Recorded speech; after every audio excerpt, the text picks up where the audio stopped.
Hey, welcome to Rob Paints Models. In today's video I'm going to be painting Snikrot of the old Orc's blood axes there. And I'm doing this as a high quality character paint job. So this guy actually took me about 8 hours total, including making the base and prep time. And this was a commission, actually. So, starting off by painting the skin. This is over a black prime. I'm going to start with a base coat of Warg flesh, and I'm just going to hit this on all of the skin areas with my airbrush here. Making sure to get this on the undersides, just everywhere. I'm shooting at about 30 psi of this. It's thinned with some water. It's about 1:1 paint to water here, but really just so long as it moves, it's fine. Now I'm going to do a first zenithal highlight with Castellan green. You can see I'm just picking up the front and the top surfaces of the skin here. I'm not worrying about the back so much because he's got a really big backpack that's going to cover that area. And you can see here just the process. I'm going to cut a lot of this zenithal stuff because it's all pretty similar stuff. But going over the head and the arms, I'm painting this guy in sub-assemblies because he's a character and I want to do him really nice. And also his knives tend to get in the way of the rest of his body, so really need to do them separately to have access. Now I'm using Elysian green. This is the Citadel Air version, but you could use the regular version and just thin it down with a bit more water. And I'm just hitting the tops of the shoulders and just catching very, very carefully the very kind of top facing parts here. Just add a bit more yellow into that green. You can see he's basically just ignoring his back there because he's not going to be able to see it. Now I'm going to take some Ogryn camo. This is thinned down quite a lot, so it's quite translucent. And I'm just using this to kind of spot highlight across the tops of the shoulders there, and not much anywhere else really. Just whatever's going to be kind of the biggest, roundest areas, I'm giving them an extra highlight just to make them pop a bit more.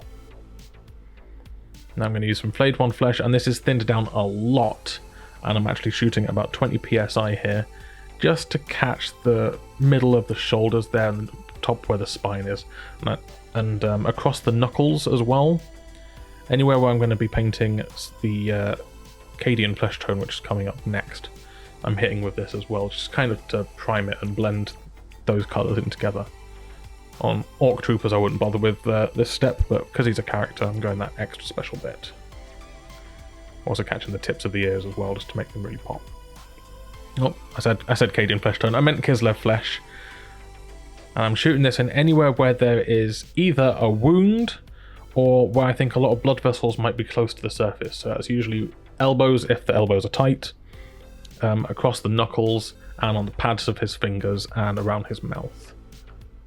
So he's got a big kind of scar cut in his shoulder. I don't know if it's supposed to be there, or it was just on the cast that I got, but I painted it as a scar anyway. And whenever I've got a wound on a green skin, I always make a point of making that look a bit discoloured from the green skin, so usually shifted towards the pink. And I also spray this into the insides of his ears as well, and around his mouth.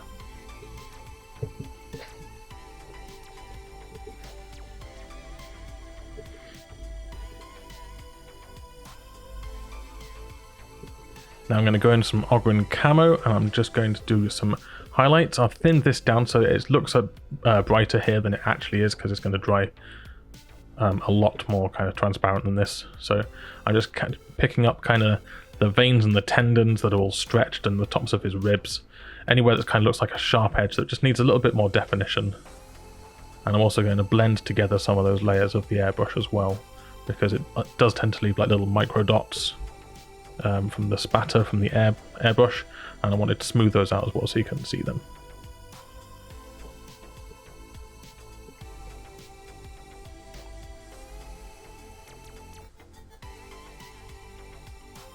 So you can see my paint's quite thin. It's really more of a glaze than anything else. And now this is just going in with a little bit of flayed one flesh. Again, very thin, just catching the very sharpest points just to make them pop a little bit more. And you can see I've also painted in the scar there. That's basically just some Doombull brown, a little bit of corn red, and some Reichland flesh shade, all kind of just painted into the scar and then glazed over it to give it a bit of a bruised look. Now I'm going to load some Corellia green shade up into my airbrush, and this is to do a shadow. So I just want to tint the shadows a little bit more towards the kind of blue-green end of the spectrum.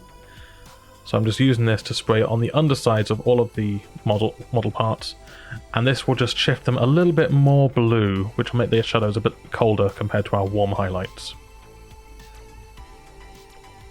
And now finally I'm going to use some thinned down Athonian camo shade. This is thinned with Lamian medium. It's about 1:1. It's quite transparent, and that just makes it flow a little bit nicer over the model. In some cases I'm actually running a coat of Lamian medium over the surface before applying the wash, so that it just shooms straight into all the recesses, and this will just tint our skin tone a little bit more greeny yellow, so that makes it a little bit warmer. Now for the pants, I'm actually airbrushing these. I'm starting with some Vallejo Game Air Somber Grey. This is basically a 1-for-1 match for the Fang from Games Workshop, so if you've got that, you can use that. And I'm just spraying this on the pants, and I'm also doing part of the backpack in this colour as well. Anywhere where it's kind of be a kind of denim look, I'm just doing that, and I'm leaving some of the black primer in the very deepest shadows as well there.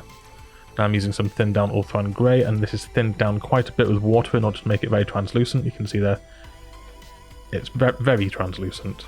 And I'm just using this to hit the tops of the knees, just for a bit of a highlight colour. And I'm catching the back, and it's the butt. I'm not actually worried about highlighting the butt. I'm mostly just trying to catch the tops of those folds that are down the sides of his legs.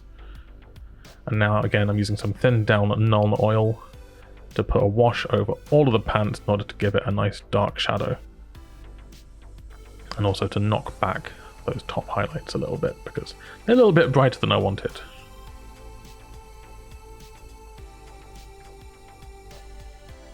Once that's dry, he should look a bit like this. And now I'm going to be using some, I think this is pure Somber Grey actually.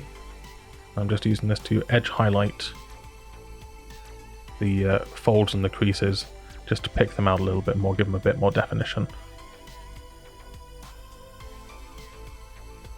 And now I'm going to use a bit of Flayed One Flesh. This is actually mixed in with the Somber Grey, just a touch, in order to tint it a bit more of a warm colour for the highlights. And I'm using this to just do some very, very sharp point highlights along the edges there.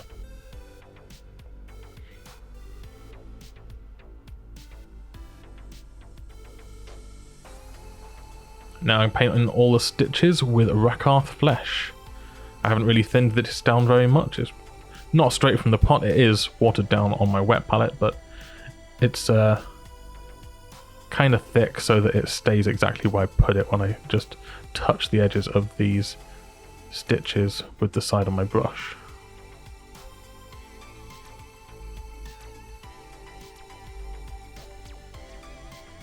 Now we're painting the face, so we've already done most of the skin tone with the previous skin layers, so we're doing all of the features on the face. We're starting with the big lower lip. Now on my orcs I like to give them a big pink lip, so we're starting by painting the lip with Screamer Pink. Now I'm trying to blend this in towards the skin area, sort of towards the underside and down the sides of the lip, because it just kind of disappears and peters out at some point. Then I'm using some pink horror, and I'm just drawing vertical lines down the lip, concentrated more in the middle and making them further apart towards the sides there. And this should give the lip a bit of a texture. These orc lips are quite big, so it's good to give them a bit of care and attention. And this is some Flayed One Flesh mixed with that pink horror. And again, I'm just doing some very, very sharp highlights, trying to pick out some of the more raised parts of the lips, leaving some of the darker colours visible so that you can actually see the texture on the lip. Now I'm base coating all of the teeth with Rhinox hide. I've thinned this down a fair bit so that it flows in between the teeth more easily, because those teeth are pretty hard to paint if you don't thin this down. So you may need to do a couple of coats in order to get a decent coverage. Mostly you just want to get this in between the teeth though, because we're going to be going over this. So if you don't get full coverage on the tops of on the most raised parts of the teeth, it's not a big deal. Now I'm using some Karak stone, and I've not thinned this down very much again so that we can take advantage of how much it will stick. And I'm just using the side of my brush to kind of catch the tops of the teeth and leave the Rhinox hide in the deepest recesses.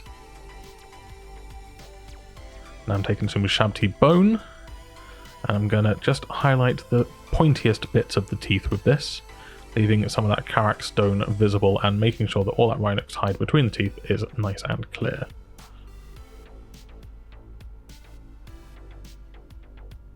If you make any mistakes, you can go back in with one of the previous colours and just fix it. Not a big deal.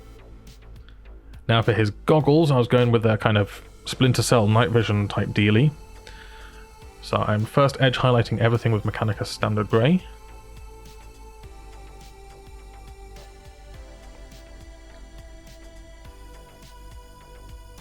I'm just making sure to use the side of my brush, just makes it much easier.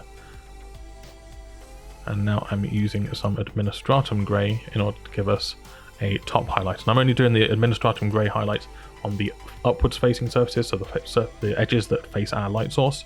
And I'm just also making a small line down those curved areas where the light would catch. And this is just a little bit of Ulthran Grey right in the brightest points where we want the reflections to be visible.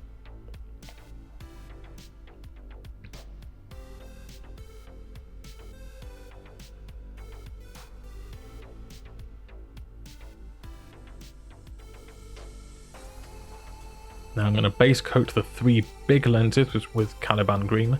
These are going to be our glowing green Sam Fisher Splinter Cell night vision goggles, because everybody knows that when you're hiding in the dark you want bright green lights indicating where to shoot you.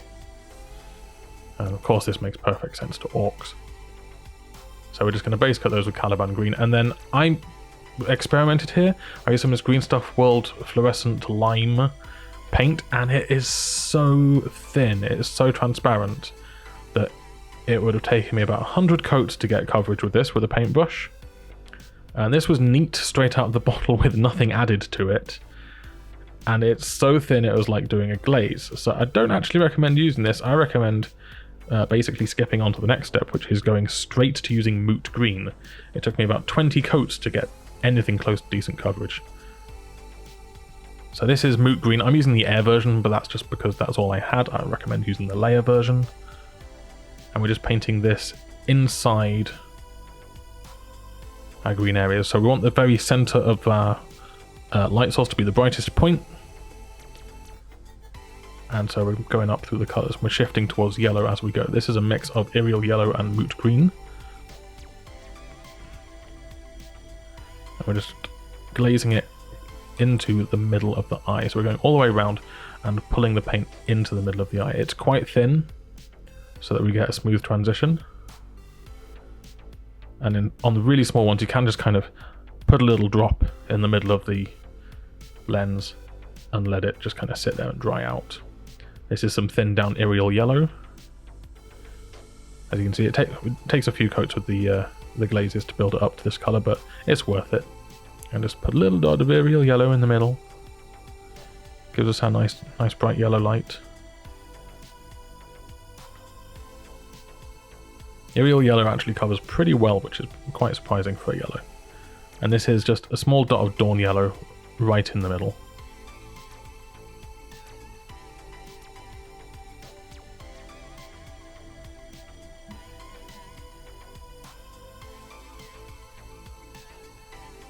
And there's our nice bright green targets.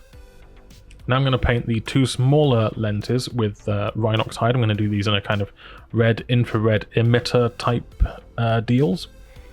So these are emitting the infrared light rays, which the big green lenses will be picking up so that our Blood Axe can see in the dark. So just base coat those with Rhinox hide. We're doing some really tiny red lenses.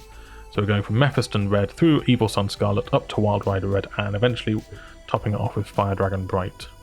So I'm just doing the bottom left corners of all of these lenses, and they're so small that you just really need to kind of edge highlight the bottom left corner and make each of your edge highlights just slightly smaller area than the previous ones. So this is Mephiston Red and Evil Sun Scarlet. You see how tiny these are?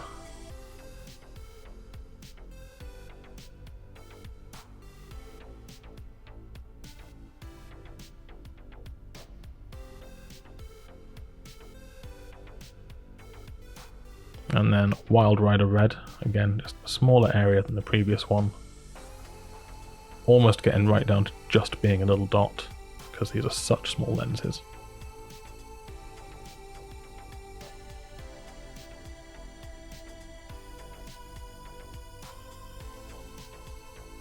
And then a bit of Fire Dragon Bright. Small dot. Right in the bottom left corner of the lens.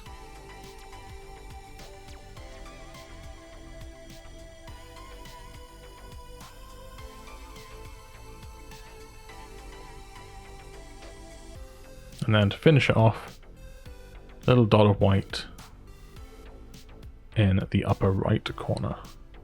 These are such small lenses, you don't need to do like a whole arc or a line there, just a little dot will do.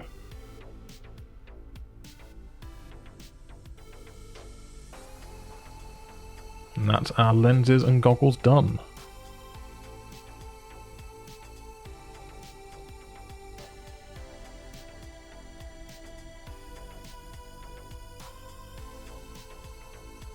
Now, this is a new thing. I've started painting orcs' nails completely differently to their teeth because they're made of a different material. Nails and teeth are not the same thing. So I'm base coating them all with Incubi Darkness.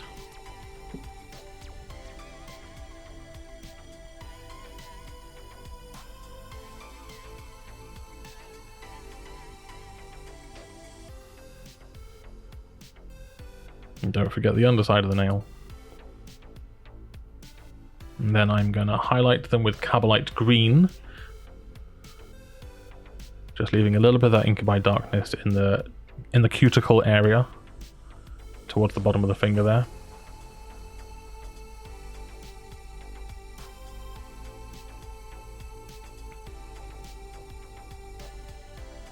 And again, these are semi-transparent, so make sure to get the other side.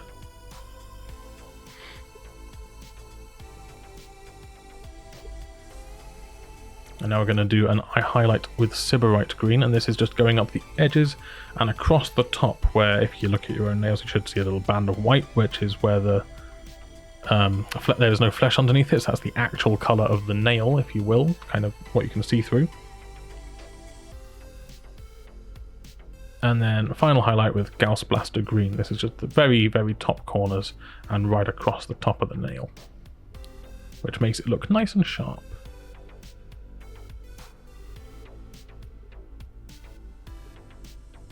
Surprisingly large amount of work for painting this one fingernail that he's going shh with.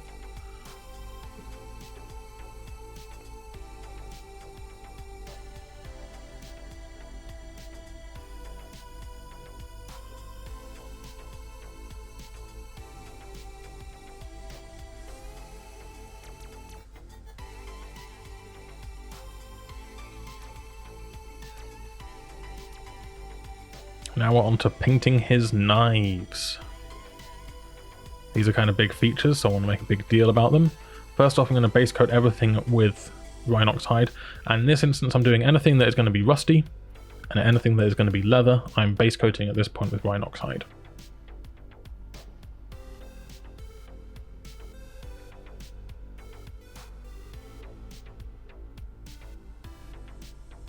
Now I'm going to use some Scrag Brown and a sponge stick. This is a Green Stuff World little weathering stick, one of the smaller ones.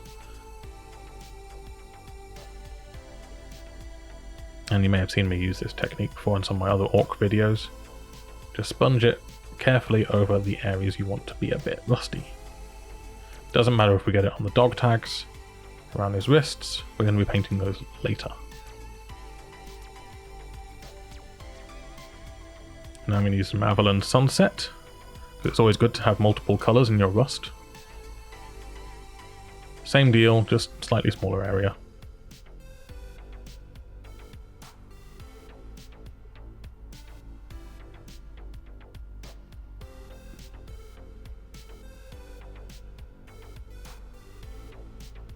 And now I'm going to use some Abaddon Black thinned down to a glaze consistency.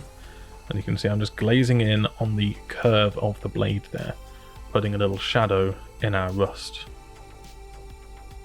I'm also going to use this to base coat the body of the knife. I don't know what the right word, I don't know about knives. the bit that's not blade, that bit. See there? I've base coated that with black as well.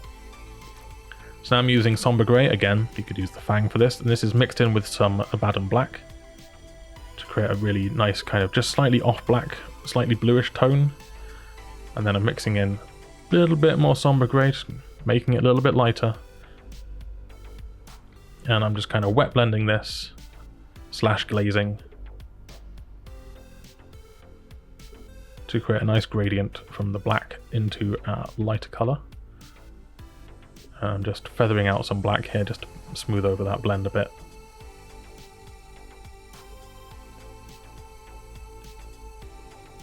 And then I'm going to use some Fenrisian Grey to do a edge highlight along these black parts.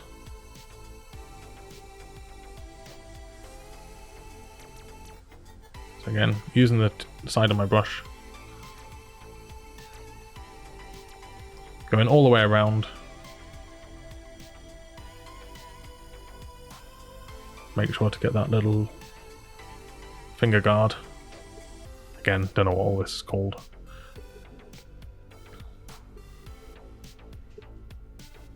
And if your edge highlight's a little bit messy, you can just tidy it up with a bit of black paint.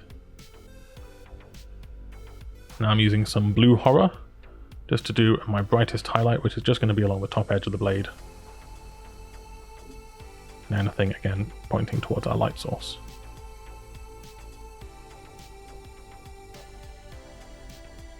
I'm also going to use this to make some little nicks and dings in the knife blade, because obviously he's been parrying with these. So he's been blocking other people's knives, all those Space Marine combat knives. He's been blocking them with this, and they've been leaving little indentations on his knife. And just paint those in with some Blue Horror, and then paint in a shadow with some Abaddon Black. Making sure to intersect that outside edge highlight in order to give it a real sense of depth. And then just tidy up your edge highlight.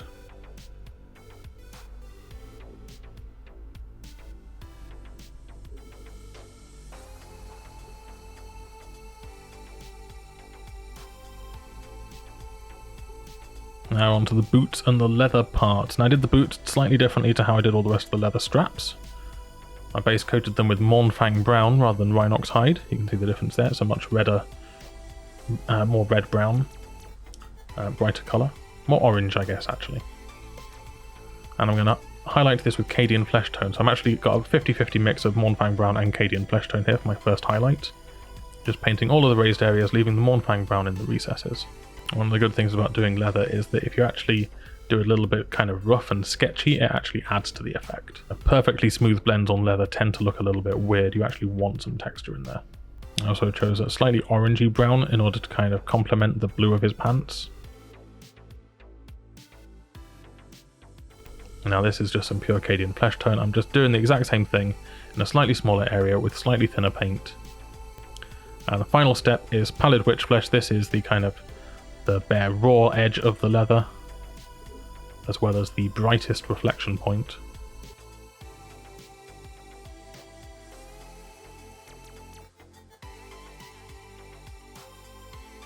Now I'm using some Agrax Earthshade, and I'm using the gloss version because I don't really want it to stain the surfaces too much, which the regular version would.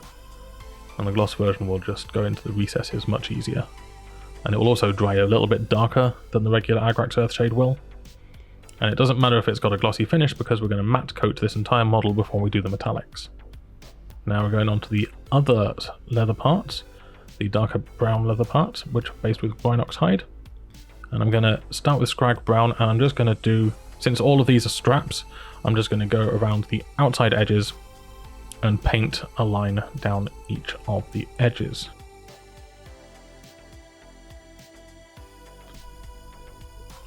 Now I'm using some Baneblade Brown, and I'm just kind of using the edge of my brush to just catch the sharpest edges of those straps, also going down where I think there should be a highlight, or in the case of when it goes to a belt buckle, there's usually a little bit where the leather has cracked in the area where the belt is always bent, and so I'm painting that damage in as well.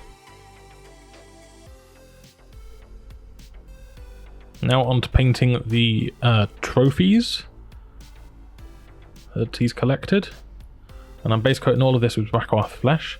So it's the necklace of ears around his neck there, as well as the skulls hanging off his belt.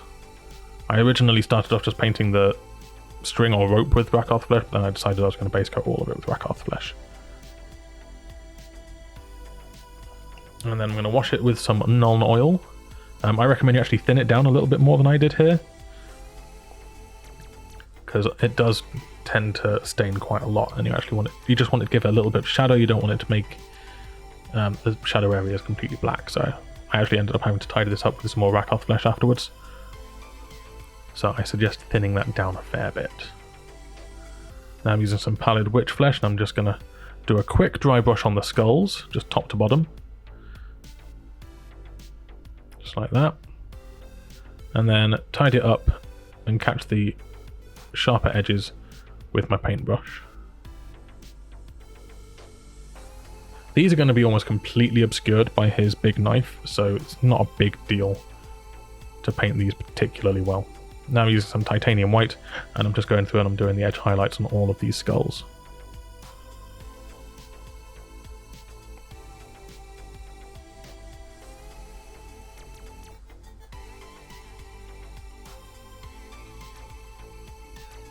I'm also going to do some edge highlights on the string as well.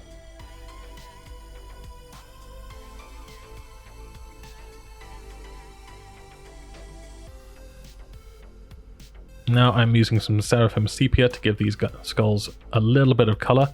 Again, thin it down a little bit more than I did here, because I ended up having to touch this up and go over it again. I just wanted this right in the darkest recesses. I wanted to have a little bit of a yellow tint, but I went a bit too far with it, so I recommend thinning that down with some more water. Now I've painted the ears. I painted those back to Rakarth flesh and then covered them with contrast Gulliman flesh in order to give them this shade, and now I'm just highlighting them with Kislev flesh. You don't have to completely push the boat out on these ears, because again, they're going to be almost completely obscured. Now we're going to give everything that we've done so far a big matte coat. Doesn't matter what brand of matte varnish you use, just make sure it's dry before you do this next step. And we're going to use some Vallejo Model Air Steel, and we're going to dry brush all of the dog tags around his wrists. Just be careful not to get it on his skin.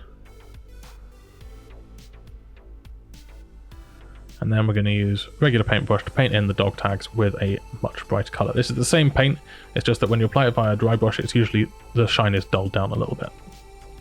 Now I'm going to take some Game Colour ink, smoky ink, and I'm going to thin this down with a little touch of water, and I'm going to run this in a bit like a wash.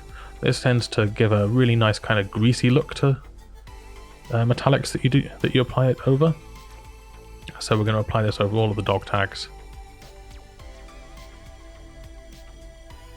like so.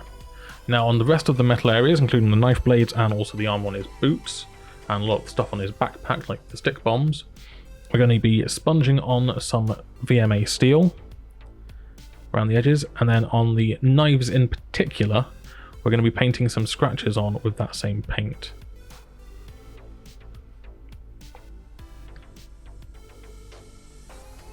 And then giving it a little bit of an edge highlights around the sharpest edges where the rust would have chipped off. I like to think that orcs improvise all of their stick bombs, which is why they're always made out of rusty old cans.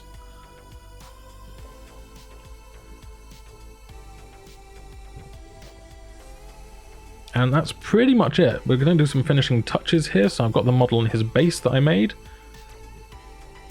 and he's all assembled, pinned into the base, super glued together. Make sure he's dry for this step.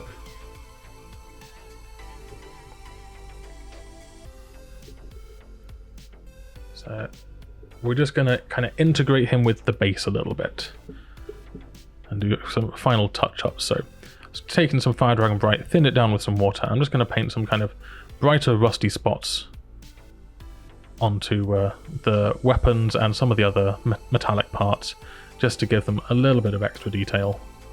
It doesn't take very long add this step. And it does add a fair bit of extra interest to the model.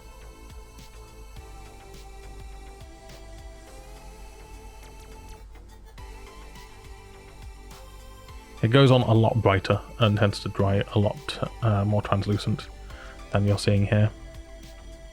The water that's added to it makes it just look a lot brighter.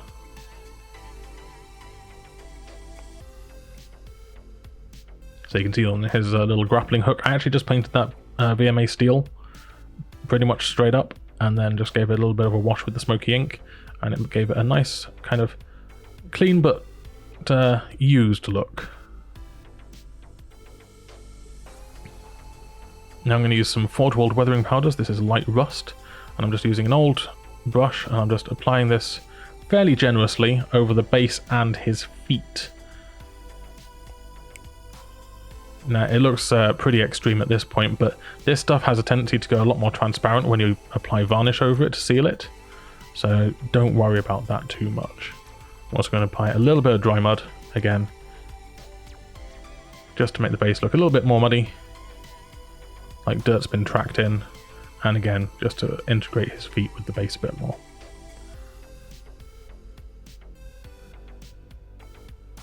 You can use a little bit of water, a slightly damp brush I guess, and you can feather out the weathering powders and then give it over his feet. All good. It's the video. Thank you to all my patrons for supporting me, making all of these videos possible. I hope you enjoyed that. Happy Orktober, as it is Orktober now. And yeah, thanks for watching. Please comment, share, like and subscribe and all that good YouTube stuff. And I'll see you in the next one. Bye!